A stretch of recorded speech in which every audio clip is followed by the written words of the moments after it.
in this country?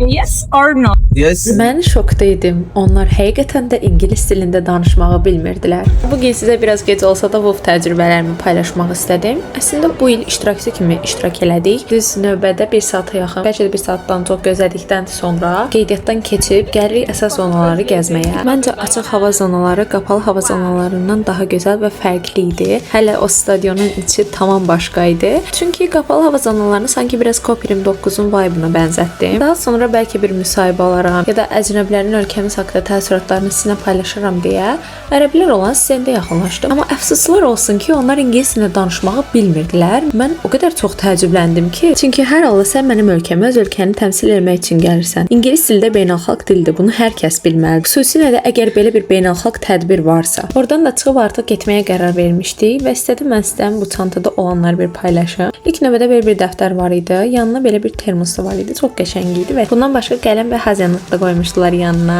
Ölkəmizdə ard-arda bu kimi tədbirlərin keçirilməsi o qədər təqdirə layiq hadisədir ki, növbəti layihələrdə görüşənə qədər sağ olun.